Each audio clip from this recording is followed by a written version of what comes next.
Radio Jamia है ये, radio Jamia, radio Jamia है ये, radio Jamia, radio Jamia. Jamia community radio सुनने वालों को शकील अख्तर का आदाब कबूल दोस्तों। ई एजुकेशन प्रोग्राम में आपका स्वागत है, आपका इस्तकबाल है। आज हमारे साथ स्टूडियो में तशरीफ़ रखती हैं doctor Iram Khan, department of education, Jamia Millia Islamia. Doctor Iram Khan national education policy 2020 पर आपसे बातचीत करेंगी। इसका एक हिस्सा आप पिछले हफ्ते सुन चुके हैं, जिसमें उन्होंने इस पॉलिसी के बुनियादी असास क्या थे, इस पॉलिसी तालीमी पॉलिसी के मकासद क्या थे, इसके बारे में उन्होंने बहुत अच्छी और बहुत ही खूबसूरत गुफ्तगू की थी, बहुत तफसीलात बताई थी। आज उसी का एक दूसरा हिस्सा आपकी खिदमत में लेकर हाजिर हुई है और ये बताएंगी कि इसके अंदर दूसरे और पैरामीटर्स क्या हैं और इसके हदफ क्या क्या हैं। इसके मुतल्लिक तफसील से सुनिए डॉक्टर इरम खान को। बहुत बहुत शुक्रिया शकील साहब, आपने मुझे इस प्रोग्राम में मदऊ किया। और जैसा कि अभी आपने बताया कि इस प्रोग्राम जो कि नेशनल एजुकेशन पॉलिसी 2020 के टेक्नोलॉजी के यूज़ और उसके इंटीग्रेशन पे बेस्ड है, इस प्रोग्राम का पहला हिस्सा हम लोग पहले ही सुन चुके हैं। इस पहले हिस्से में हम लोगों ने जो बातें की थी उनको एक बार मैं रिकैप कर देती हूँ, ताकि हमारे जो सुनने वाले हैं ऑडियंसेस हैं उनको आसानी से उसको रिकॉल करना आसान हो जाए उनके लिए। हमने पिछले प्रोग्राम में सुना था डिजिटली एम्पावर्ड सोसाइटी या नॉलेज इकोनॉमी के बारे में, कि किस तरह से डिजिटल इंडिया कैंपेन इस बात को इंश्योर करने की कोशिश करने के लिए ही बना है कि कैसे हमारी जो इंडियन सोसाइटी है वो एक डिजिटली एम्पावर्ड सोसाइटी और नॉलेज बेस्ड सोसाइटी में कन्वर्ट हो जाए। इसके अलावा हमने देखा था कि कैसे जो आर्टिफिशियल इंटेलिजेंस है, मशीन लर्निंग है, इसके अलावा जो कंप्यूटिंग डिवाइसेस हैं, एडेप्टिव कंप्यूटर टेस्टिंग, जो कि ऐसे स्टूडेंट्स जो कि दूसरे तरह के की कैपेबिलिटीज़ रखते हैं, स्पेशल एजुकेशन से ताल्लुक़ रखते हैं, उनके लिए भी बहुत सारे ऐसे एवेन्यूज़ हैं जिनको हम एजुकेशन में इस्तेमाल करके एजुकेशन को बेहतर बना सकते हैं। कैसे हम आर्टिफिशियल इंटेलिजेंस को यूज़ करके एजुकेशन की प्रोसेस को बेस्ट क्वालिटी का बना सकते हैं। इसके लिए भी जो हमारी NEP 2020 है वो बात करती है। NEP 2020 एक बात और करती है कि इन तमाम चीज़ों को गवर्न करने के लिए एक नेशनल एजुकेशनल टेक्नोलॉजी फोरम बनाया जाएगा, जिसको शॉर्ट में NETF कहते हैं। ये इस तरह की ऑटोनॉमस बॉडी होगी जो इन तमाम जो इनिशिएटिव्स लिए जाएंगे या ऐसे जो तमाम एफ़र्ट्स हैं उन सबको गवर्न करेगी, उन सबको गाइडेंस देगी, सजेशंस देगी। और इसके अलावा हमने ये भी बात की थी कि किस तरीके से जो तमाम टेक्नोलॉजिकल इंटरवेंशंस हैं उनका पर्पस बेसिकली ये है कि जो टीचिंग और लर्निंग की प्रोसेस है, साथ ही साथ इवैल्यूएशन की प्रोसेस है, वो बेहतर कैसे बनाई जाए। बेहतर बनाने का मतलब ये है कि हम कैसे टीचर्स को सपोर्ट कर सकते हैं ताकि वो बेहतर एजुकेशन प्रोवाइड कर सकें।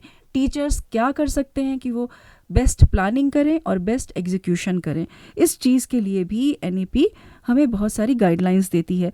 इसके अलावा हमने एक आखिरी बात ये की थी पिछले प्रोग्राम में कि हम जो तमाम इंस्टीट्यूशंस हैं जो एजुकेशनल टेक्नोलॉजी से रिलेटेड हैं या डिवोटेड इंस्टीट्यूशंस हैं, like CIET, central institute of educational technology, इसके अलावा दीक्षा प्लेटफॉर्म है, या इसके अलावा जो स्वयं प्लेटफॉर्म है जो कि मिनिस्ट्री ऑफ एजुकेशन के इनिशिएटिव्स हैं, इसके अलावा और दूसरे जो इदारे हैं, NCERT के दूसरे जो शोबे हैं और CBSE और NIOS के अंदर जो डिफरेंट डिपार्टमेंट्स हैं, वो किस तरीके से कंटेंट डेवलपमेंट के लिए काम करेंगे और कंटेंट को बनाने के बाद उसके एग्जीक्यूशन के लिए भी बेहतरी पैदा करने के लिए काम करेंगे।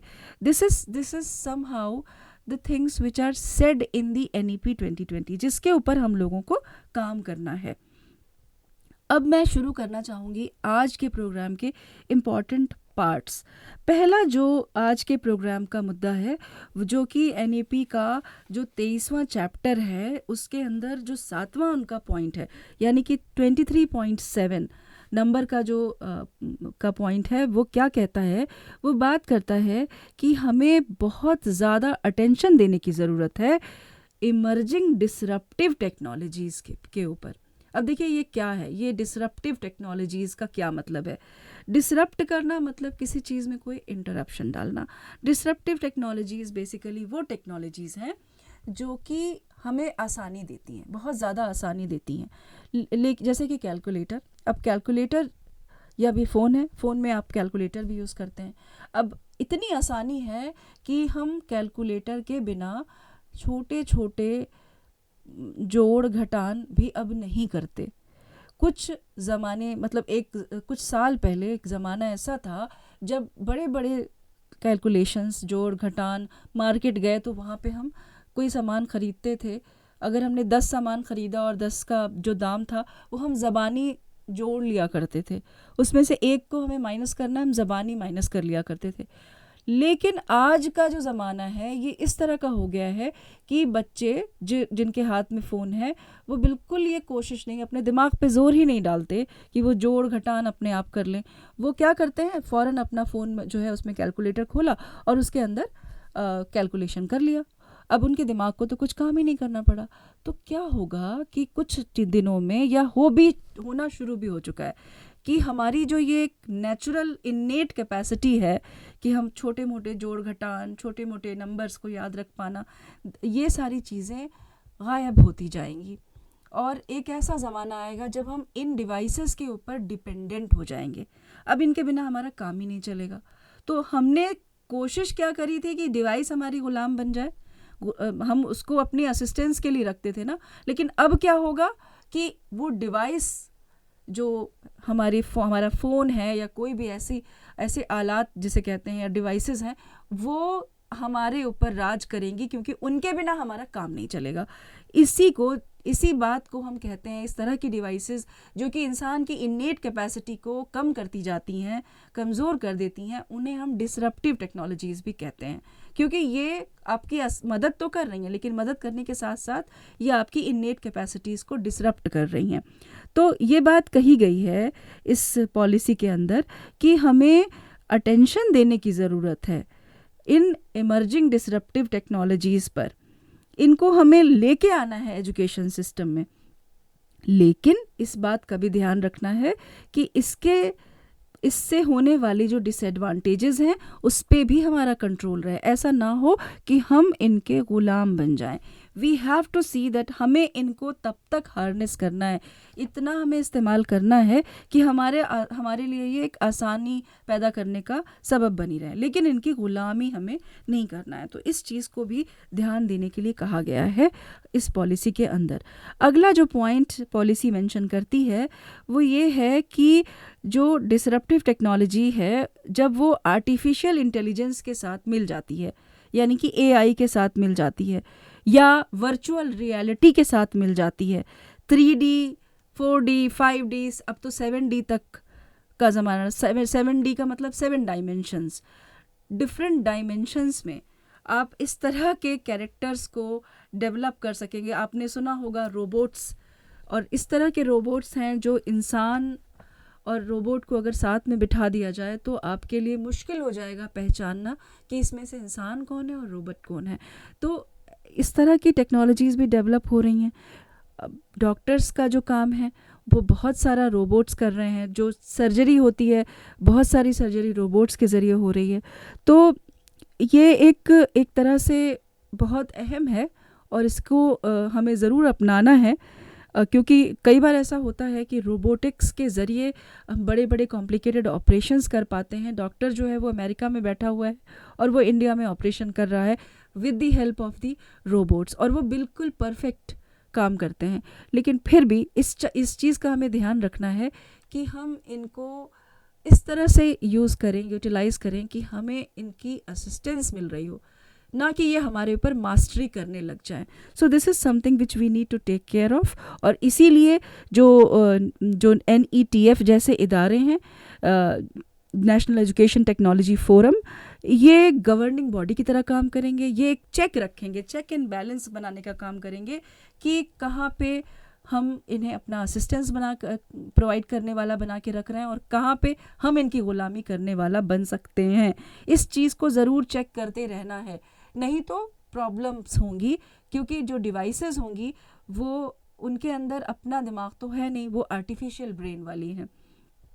उन पे जो उनको जो काम करवाना है वो तो इंसान को ही करवाना है। तो इस बात का हमें हमेशा ध्यान रखना है जब भी हम कोई भी डिवाइस को यूज़ करें या किसी भी टेक्नोलॉजी को यूज़ करें, कि वो हमेशा हमारे यानी इंसानों के असिस्टेंस के लिए हो, ना कि वो उनके ऊपर राज करने लग जाए। इस चीज़ को भी चेक एंड बैलेंस बना के रखना है और इस बारे में भी ये पॉलिसी बात करती है। जो 23.8 वाला नंबर का पॉइंट है वो इसी चीज़ के ऊपर बात करता है कि कैसे artificial intelligence, disruptive technology, virtual reality, ये सारी चीज़ें मिलजुल करके इंसान की बेहतरी के लिए काम करें, बहबूदी के लिए काम करें, ना कि ऐसा हो जाए कि वो इंसान के ऊपर मास्टरी करने लग जाएं और वो उसका ग़ुलाम हो जाए। अगला जो पॉइंट है वो ये कहता है कि जो बहुत सारे ऐसे रिसोर्सेज हैं जो कि डिसरप्टिव टेक्नोलॉजीज़ के अंदर आते हैं, इनके ऊपर बहुत सारी रिसर्च करें। रिसर्च को हम टेक्नोलॉजी और उसके यूज़ का एक हिस्सा बना दें। जब हम कोई भी काम कर रहे हैं, कोई भी एफ़र्ट कर रहे हैं, तो उसमें रिसर्च भी करें कि कैसे इस चीज़ को हम और बेहतर बनाएं, कैसे इसे ज़्यादा यूज़फुल बनाएं। इस चीज़ के लिए रिसर्चेस भी होती रहनी चाहिए। ये नहीं होना है कि आपने एक प्रोडक्ट बनाया आर्टिफिशियल इंटेलिजेंस का या डिसरप्टिव टेक्नोलॉजी से रिलेटेड, आपने एक काम करा और वो सक्सेसफुल हो गया, अब आप उसको बस रेप्लिकेट किए जा रहे हैं। नहीं, उसके ऊपर रिसर्चेस भी होनी चाहिए ताकि उसके वेरियस यूजेस, वेरियस डायमेंशंस में उसके इस्तेमाल, अगर आपने एजुकेशन के लिए कोई एक इस्तेमाल करने के लायक चीज़ बनाई है, कैसे उसे मेडिसिन में भी यूज़ कर सकते हैं, कैसे उसे इंजीनियरिंग में भी यूज़ कर सकते हैं, कैसे उसका इस्तेमाल हम आर्कियोलॉजी में भी कर सकते हैं, आर्किटेक्चर में भी कर सकते हैं। हमें इस बात को भी गौर करने की ज़रूरत है, रिसर्च करने की ज़रूरत है। इसमें उन्होंने ये भी कहा है, जो हमारा नेशनल रिसर्च फाउंडेशन करके एक सेक्शन बनेगा जो कि पूरे टाइम रिसर्चेस करेगा ऑन वेरियस टेक्नोलॉजिकल रिफॉर्म्स। उसको 3 तरह के अप्रोचेस पे काम करने के लिए बोला गया है। पहली अप्रोच जो है वो कहलाती है एडवांस कोर AI रिसर्च। क्या मतलब इसका?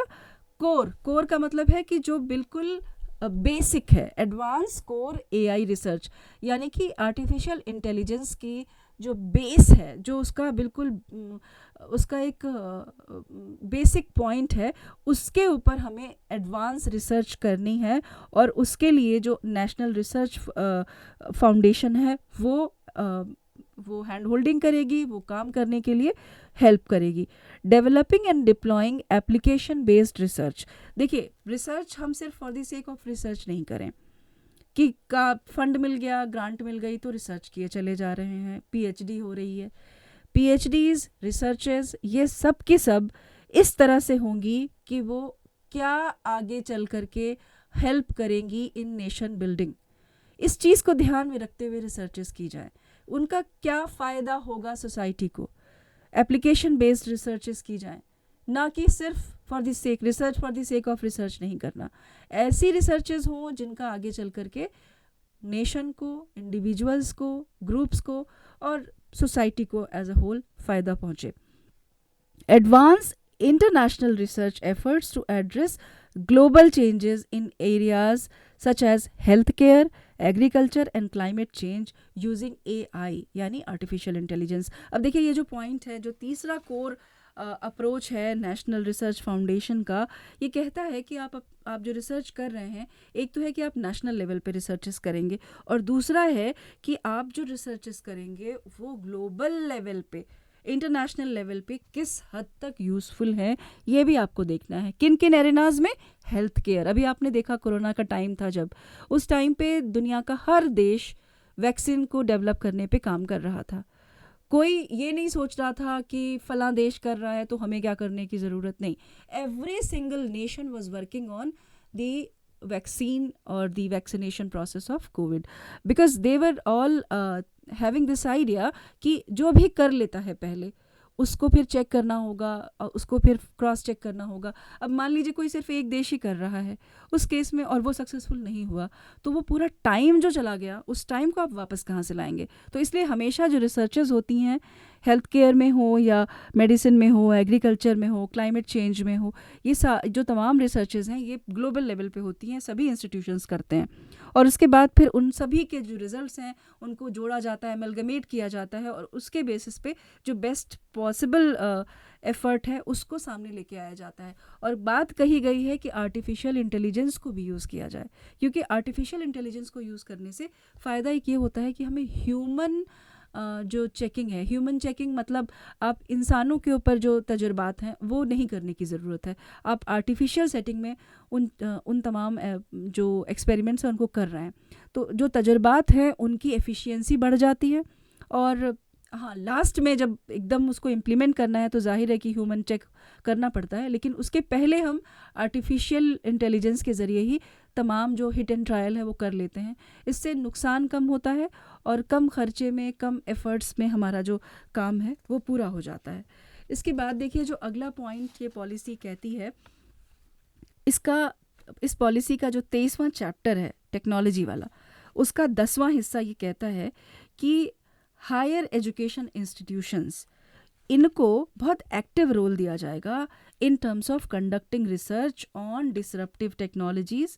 लेकिन इसके साथ साथ ये भी इनको बोला जाएगा कि ये बहुत सारे इंस्ट्रक्शनल मटेरियल और कोर्सेज़ भी बनाएं, ऑनलाइन कोर्सेज़ बनाएं, जो कि छोटे छोटे चीज़ों के ऊपर डिपेंड करते हो, छोटी छोटी चीज़ों पे, कि भाई आपने एक छोटा सा कोर्स जिसमें आप कुछ एक मशीन का डेवलपमेंट सिखा रहे हैं, आप ट्रांसमीटर या ट्रांसफार्मर का बनाना सिखा रहे हैं, एक छोटा सा कोर्स उस पर आप डेवलप कर देते हैं और उसको हायर एजुकेशन लेवल पे आप लॉन्च कर देते हैं किसी भी प्लेटफॉर्म, बेसिकली तो स्वयं प्लेटफॉर्म है ही, उस पर लॉन्च कर देते हैं, तो उसको ज़्यादा से ज़्यादा लोगों तक पहुंचाया जा सकेगा।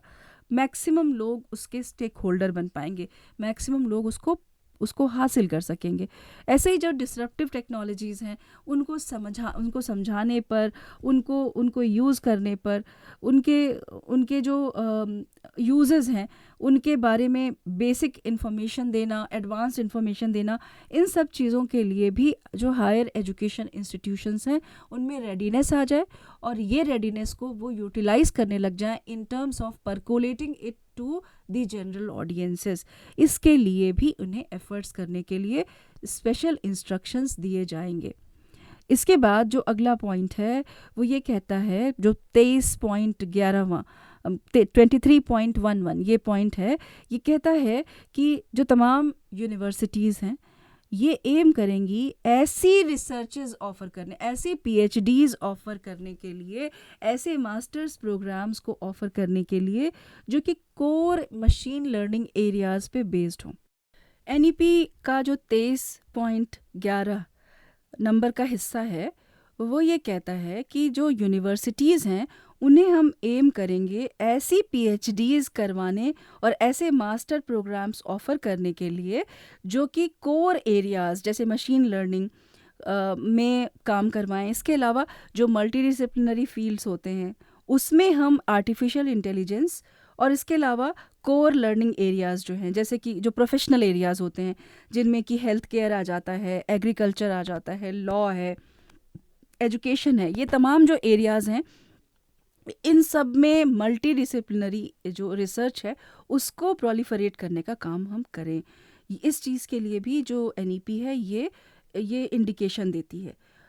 इस चीज़ को करने के लिए एक प्लेटफॉर्म भी दिया गया है, वो प्लेटफॉर्म जो इंडिजिनस प्लेटफॉर्म है जिसको तैयार किया गया है और उसका नाम है स्वयं का फुल फॉर्म आप सब जानते होंगे, मैं फिर रिपीट करती हूँ, study webs of active young aspiring minds, ये इसका फुल फॉर्म है। और ये बेसिकली एक इंडिया में डेवलप्ड कोर्स ऑफरिंग प्लेटफॉर्म है, लर्निंग मैनेजमेंट सिस्टम है, जिसके ऊपर ये जो मास्टर्स प्रोग्राम के अंदर आने वाले छोटे छोटे टॉपिक्स हैं, छोटे छोटे कोर्सेज़ जिन्हें हम मैसिव ओपन ऑनलाइन कोर्सेज़ भी कह सकते हैं, उनको वहाँ पे डेवलप करके डाल दिया जाएगा।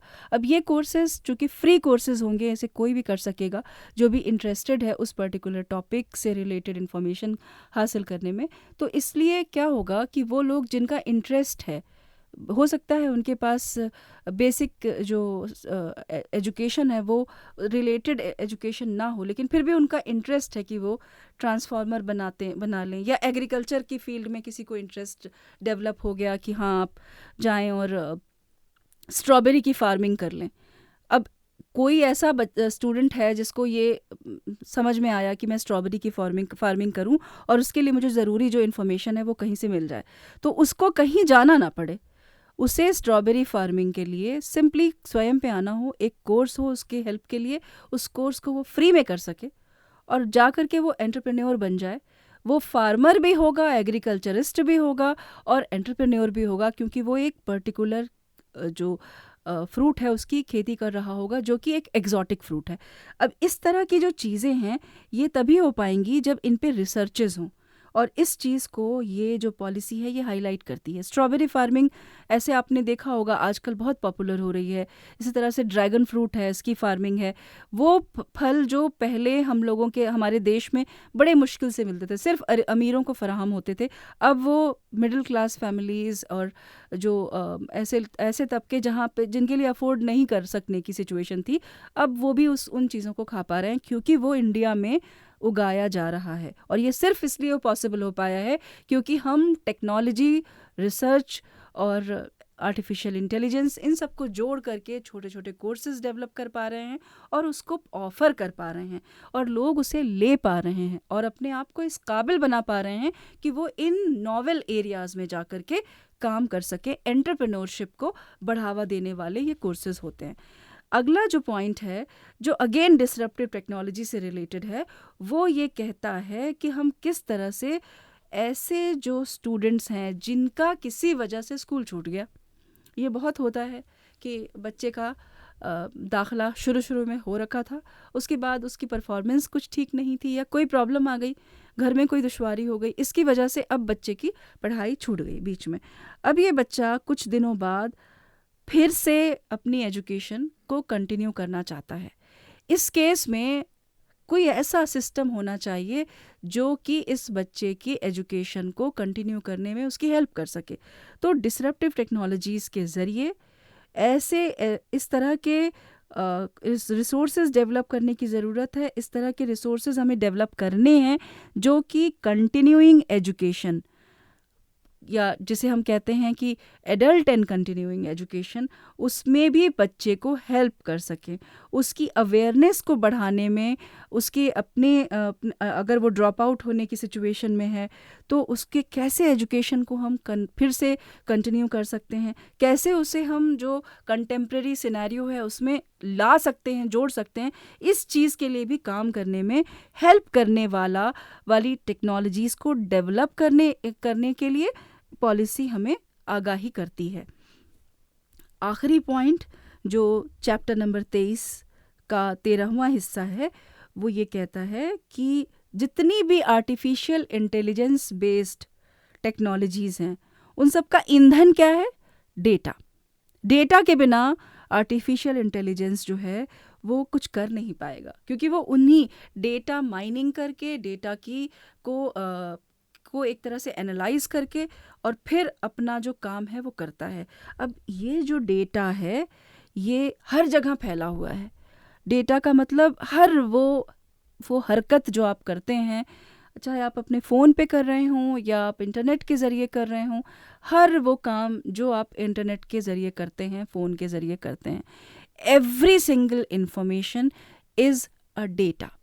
अब इसमें बहुत सारी चीज़ें हैं जो आप पब्लिक डोमेन में करते हैं। आपको लगता है कि किसी को पता चलता है तो कोई परेशानी की बात नहीं है, लेकिन कुछ ऐसी चीज़ें हैं जैसे कि अगर आपका बैंक अकाउंट है, आप वो अपने तक ही रखना चाहते हैं, आप नहीं चाहते कि वो सभी को पता चले उसमें क्या है क्या नहीं है। अब ये जो डेटा है ये खुला हुआ है इंटरनेट के ऊपर। इंटरनेट को हमें इस तरह से गाइड करना है कि जो डेटा की प्राइवेसी है वो भी मेंटेन रहे, नहीं तो बहुत परेशानी हो जाएगी, साइबर क्राइम्स बहुत बढ़ जाएंगे। तो चूँकि AI बेस्ड टेक्नोलॉजीज़ डेटा पे डिपेंडेंट हैं और डेटा की प्राइवेसी को भी ध्यान में रखना बहुत ज़रूरी है, इसलिए डेटा प्रोटेक्शन का काम करना ये भी बहुत ज़रूरी है और गवर्नमेंट इस चीज़ के लिए भी पूरी तरह से मुत्तहिद है कि हम अगर कोई भी काम करें जिसमें डेटा का इन्वॉल्वमेंट हो, ये पॉलिसी कहती है कि हम कभी भी प्राइवेसी को इन्फ्रिंज नहीं होने देंगे। ह्यूमन प्राइवेसी, इंसान की privacy is very very important.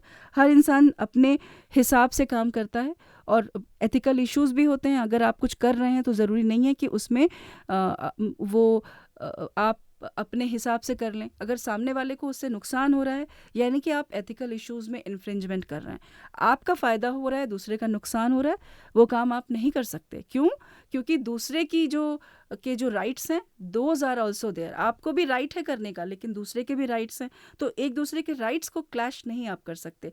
तो ये जो एथिकल इश्यूज़ हैं, डेटा इन्फ्रिंजमेंट है, प्राइवेसी इश्यूज़ हैं, इन सब के ऊपर भी बहुत ज़्यादा ध्यान देने के लिए पॉलिसी हमें आगाह करती है, हमें ये बताती है कि हम बिल्कुल ऐसा नहीं करेंगे कि जिससे कि सामने वाले या दूसरा इंसान जो है उसके किसी भी तरह से प्राइवेसी जो राइट्स हैं उनका इन्फ्रिंजमेंट हो। इसके अलावा डिसरप्टिव टेक्नोलॉजीज़ को जो हमारी लाइफ की क्वालिटी है, क्वालिटी ऑफ लाइफ, उसको इम्प्रूव करने के लिए भी यूज़ करने के लिए पॉलिसी कहती है कि अगर आप आर्टिफिशियल इंटेलिजेंस के ज़रिए रिन्यूएबल एनर्जी डेवलप कर सकते हैं, आप वाटर कंजर्वेशन कर सकते हैं, आप एक बहुत ही बेहतरीन तरह की फार्मिंग कर सकते हैं, आप ऐसा कुछ कर सकते हैं कि आर्टिफिशियल इंटेलिजेंस का इस्तेमाल किया आपने और आप इन्वायरमेंट को बेहतर बना दें, आप एयर पोल्यूशन को रोक दें, आप ऐसा कुछ करें जिससे कि जो हमारा इन्वायरमेंट है वो क्लीन हो जाए, इन्वायरमेंट के अंदर जो इन्वायरमेंटल हेरिटेजेस हैं वो प्रिजर्व हो जाए। इन सब चीज़ों को, या फिर आप कोई ऐसा इनिशिएटिव लेते हैं जिससे कि आप ग्रीन एनर्जी को प्रोड्यूस कर सकें, सोलर एनर्जी के ऊपर आप कुछ काम कर सकते हैं। इन चीज़ों को जहाँ पे आर्टिफिशियल इंटेलिजेंस के इस्तेमाल से समाज की बहबूदी के लिए आप काम कर सकते हैं, उनको बढ़ावा देने के लिए एनईपी कहती है इवन इन चीज़ों के ऊपर कोई अगर रिसर्च करना चाहता है, कोई प्रोजेक्ट करना चाहता है, तो there are a lot of institutions which are ready to do the funding also. So ये आज का जो हमारा 23वां चैप्टर था एनईपी 2020 का, ये इसका लास्ट पॉइंट था और मैं उम्मीद करती हूँ कि इस चैप्टर के जो तमाम पॉइंट्स हैं उनको आपने बहुत ध्यान से सुना होगा, समझा होगा और इनमें कही हुई बातों पे आप ज़रूर गौर करेंगे और इस पे फ़िक्र करेंगे और इंशाल्लाह इन चीज़ों को आप अपनी ज़िंदगी का हिस्सा बनाएंगे। बहुत बहुत शुक्रिया। बहुत बहुत शुक्रिया डॉक्टर इरम साहिबा कि आपने नेशनल एजुकेशन पॉलिसी 2020 के टेक्नोलॉजी का जो चैप्टर है, जिसमें टेक्नोलॉजी की बढ़ोतरी की बात की गई है, टेक्नोलॉजी के इस्तेमाल की बात कही गई है कि हम टेक्नोलॉजी का किसी भी सब्जेक्ट का हो, किसी भी चीज़ का हो, उसको हम समाज के लिए कैसे इस्तेमाल कर सकते हैं और समाज का कोई फ़र्द अगर उसको इस्तेमाल करना चाहता है तो किस तरह उसको गवर्नमेंट प्लेटफॉर्म पर ट्रेनिंग की और कोर्सेज़ की आसानियाँ या फराहम की गई हैं। इन तमाम बातों को बहुत तफसील से आपने बयान किया, बहुत अच्छा लगा और हम उम्मीद करते हैं कि सुनने वालों ने भी इसको बहुत पसंद किया होगा। तो सामीन, आप सुन रहे हैं जामिया कम्युनिटी रेडियो FM 90.4 और इसके साथ ही मैं शुक्रिया अदा करता हूँ डॉक्टर इरम खान का, department of education, Jamia Millia Islamia. Radio Jamia है ये, रेडियो जामिया, रेडियो जामिया है ये, रेडियो जामिया, रेडियो जामिया।